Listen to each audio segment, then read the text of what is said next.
Hey guys, it's that Otaku Witch here again, and today we're going to be talking about some narrative parallels that I kind of discovered from Arcane and also Norse myths. And you might be, what are your credentials? I have watched Arcane all the way through like 6 times now, and I'm on, I think, my 7th rewatch, I believe. I could be wrong. I could be on my 6th. I wasn't fully counting, so. But also, I am a Norse pagan, so I have read a lot of the myths, done a lot of study. I've also worked personally with the deity that I am comparing one of the characters to. So, let's get started. So, I'm going to say that Loki and Vander, their stories parallel each other, along with a lot of the people in Vander's story. So, me personally, when I think of Loki from Norse mythology and I think about things his tales really tell, especially his stories about his children and his actions and how they affect his kids, I sum it up by saying the sins of the father hurt the children, which happens a lot in real life, and I think it's a very important lesson to have, from back then and even now. Like, I think it's still very important. And I know a lot of you are gonna be like, doesn't that fit Silco better because, like, he messed up Jinx? No. Because it all starts with Vander. All of it starts with Vander. And I'm not saying Vander's a bad guy. I work with Loki. Loki's not a bad guy. So we need to get that out of the way as well. Okay. So we're gonna start off with like different parts. So like I think we're gonna start with, I have my notes down here because I had to keep track of everything.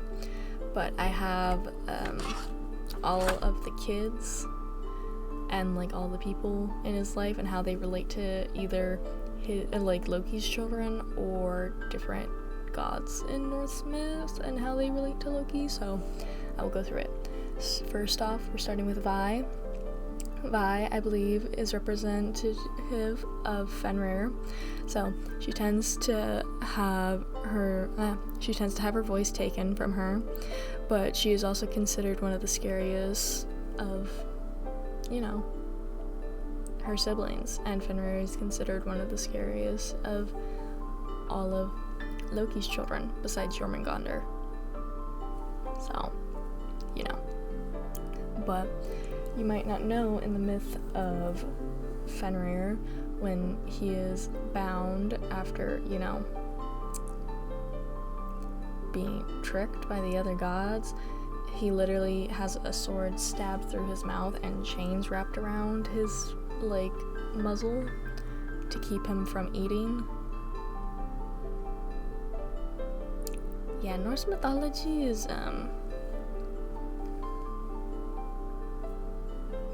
interesting. Anyways, yes, I believe Vi and Fenrir have a lot of narrative parallels, especially with Vi constantly losing her voice in a way in the story and the series, because in the first season she definitely tries to talk up more or to speak up more, but then in season 2 her voice is almost immediately taken. I'm like, you deserve better. Okay. Then we go to Milo and Clagger. Or no, Milo and Powder, actually.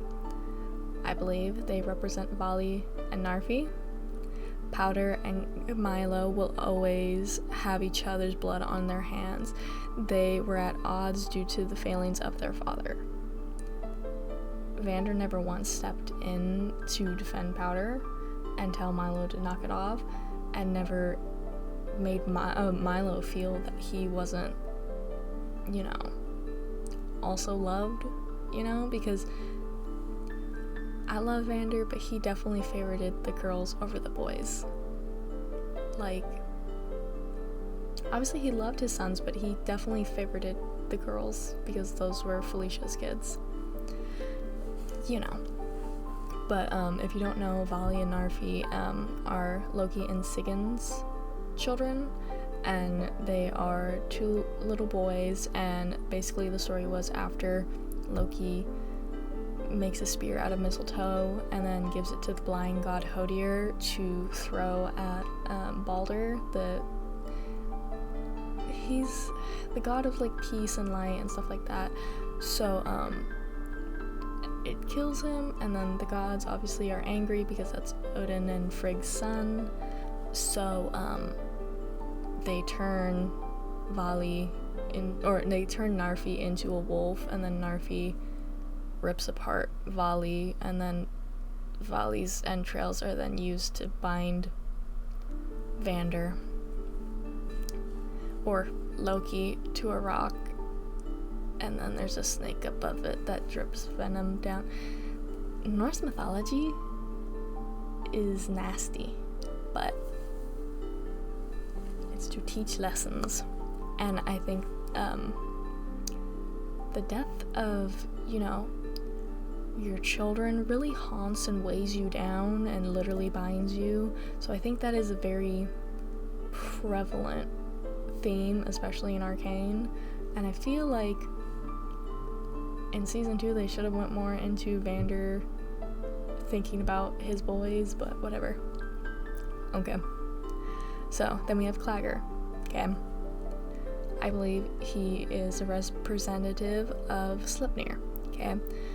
Strong, a force of nature, and helps carry the weight of his family.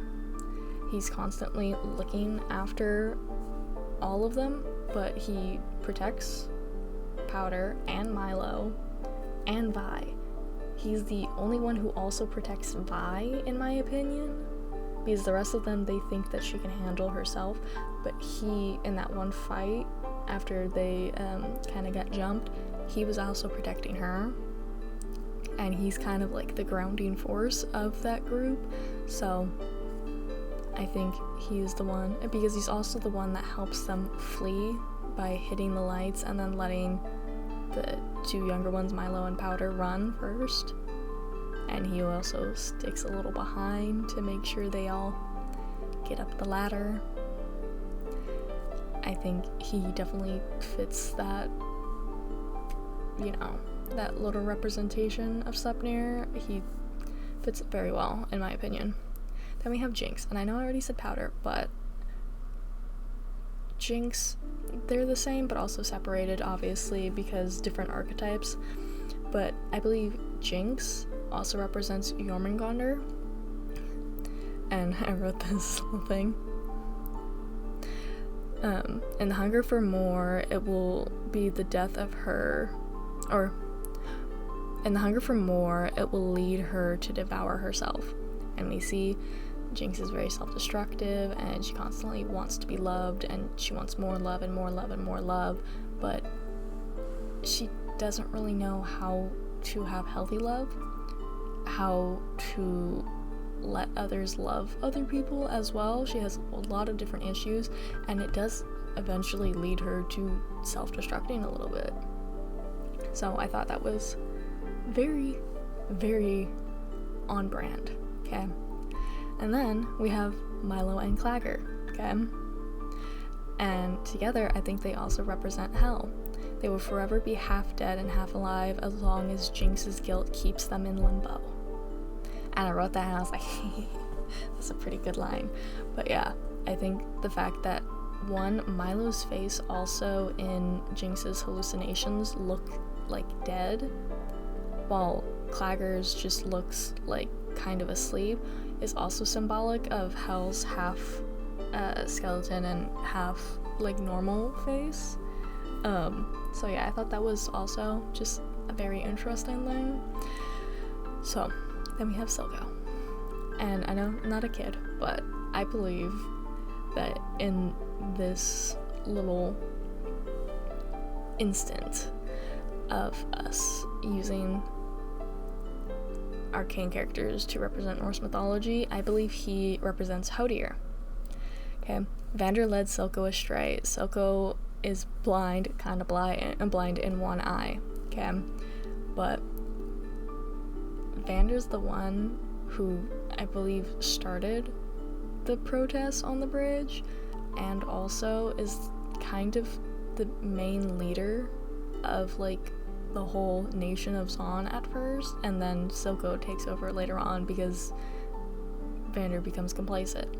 But during the bridge, he blames Silco, and then for the death of, their Balder, which is Felicia. So Felicia, if I could speak, that would be great, but I cannot. Felicia